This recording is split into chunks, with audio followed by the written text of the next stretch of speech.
Good morning students, myself Mr. H.R. Prasad, TGT Social Science, JNB Nagad, Odisha. Today we will study about the topic, very interesting topic, law and social justice, which is very valuable for us. Indian Constitution. If we see the Indian Constitution, because it is the lengthiest constitution in the world, and if one wants to know about the objectives of the Constitution, we can study about the preamble. In the preamble, we can find the terms, different important terms out of the justice, social, economic, and political. Our topic today is justice, social. This is the preamble. You can find different important terms. Laws to establish social justice. In order to establish social justice, the government makes various laws from time to time. Law, the system of rules a particular country or community recognizes as regulating the actions of its members and which it may enforce by the imposition of penalties. So, law that prevents exploitation markets. One situation, market situation will take where the law is very important. Markets everywhere tend to be exploitative of people, whether as workers, consumers, or producers. Private companies, contractors, business persons, etc. normally want to make as much profit as they can. To get more profits, they might deny workers their rights and not pay them wages. So there is every possibility that they can exploit the people. So there are so many laws. One is law for workers, the Minimum Wages Act. What is that? Now, that is one cannot give the minimum wages to the workers. And there is another law for consumers, the Consumer Protection Act, where the consumers can get justice from the exploitation by the different sellers or other people. These are some pictures. You can find out the advertisement, Jago, key provision, labor code and wages, minimum wages, all these things you can find. Next, implementation of the law. Simply making the laws is not important. Most important is its proper implementation. Making law is not enough. The government has to ensure that these laws are implemented. This means that the law must be enforced.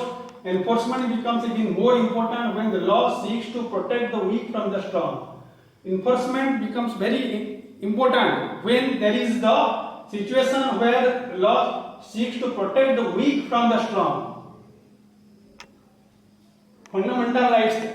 Through making, enforcing and upholding these laws, the government can control the activities of the individuals or private companies so as to ensure social justice.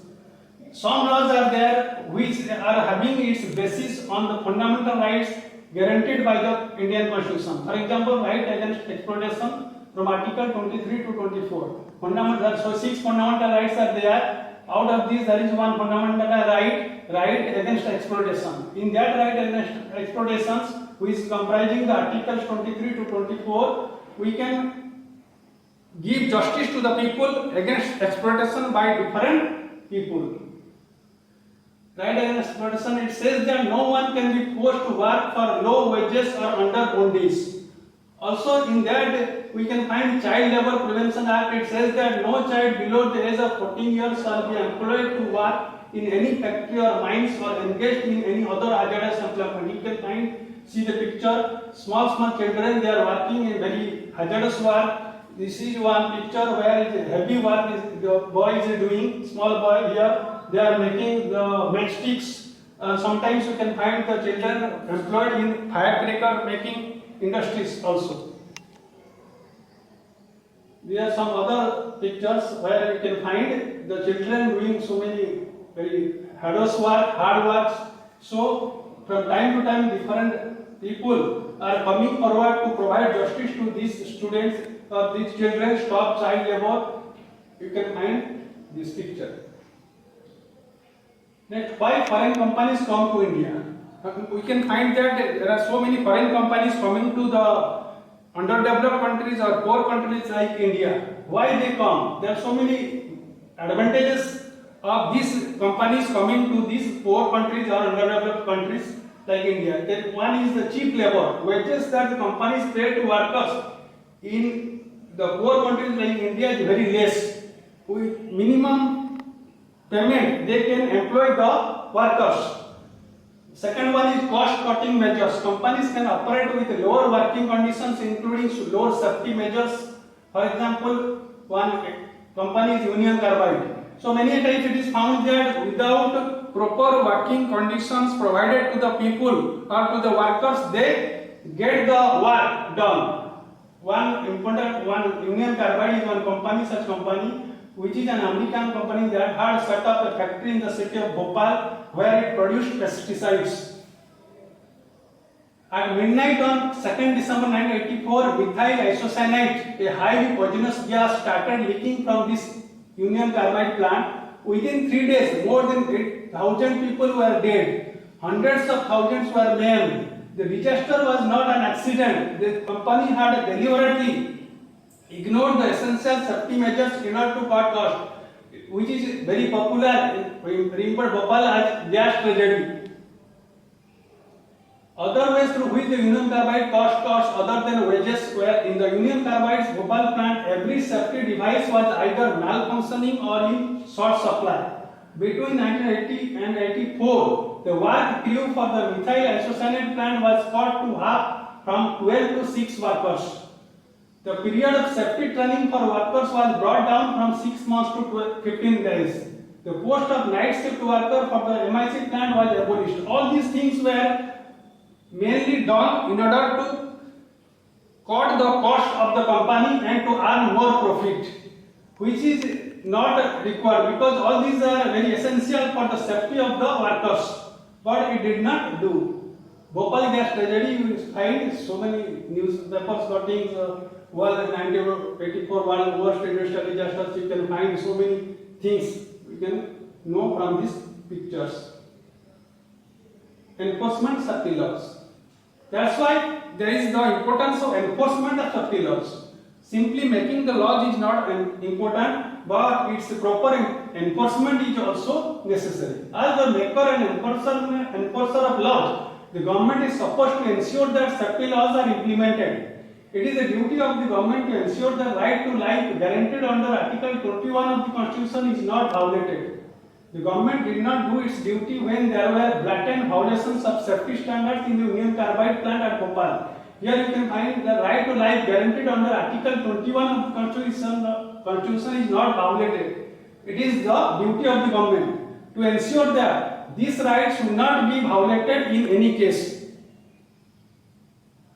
So when we see the Bhopal gas tragedy which occurred, so we can find some reasons behind it. One, safety laws were less in India. These weak safety laws were not enforced. Though the safety laws were very weak in our country, but that weak safety laws were also not properly enforced or implemented. The government officials refused to acknowledge that the plant was hazardous and allowed it to come up in a populated locality. The government officials refused to acknowledge, to understand that this plant was not a very hazardous one and it allowed to operate in a populated locality. Some municipal officials raised objection to the installation of an MIC production unit in 1978 because of safety violations. Some municipal officials objected about the establishment of this factory in a very populated area. Still, the government did not ask this company to shift to cleaner technology or safer procedures. Government inspectors continued to approve the procedures in the plant despite repeated incidents of leaks from the plant. From various time to time, different government inspectors came to this factory for inspection, but they gave the good remark about this factory. That means it gave the positive remarks that everything was okay in this factory. But you see, what is the one newspaper, Free Press Journal, 1,000 suffocated to death, so many poisoned they leak out. All this happened due to their negligence. New laws to protect the environment. That's why in 1984 there were very few laws protecting the environment in India, and there was hardly any enforcement of the laws. Till 1984, till this Bhopal gas tragedy, though the laws were there in our country regarding environment, but that was not properly implemented, and our law was also not sufficient in this regard. So as a result of it, the environment was treated as a free entity and any industry could pollute the air and water without any restrictions. Laws for controlling and preventing environmental pollution. So after that, the environmental acts were made, all these things, the environment were polluted and new laws were required to make after that. The Bhopal disaster brought the issue of environment to the forefront. Several thousands of persons who were not associated with the factory in any way were greatly affected because of the poisonous gases leaked from the plant. In response to this pressure from environmental activists and others, in the years following the Bhopal gas tragedy, the Indian government introduced the new laws on the environment.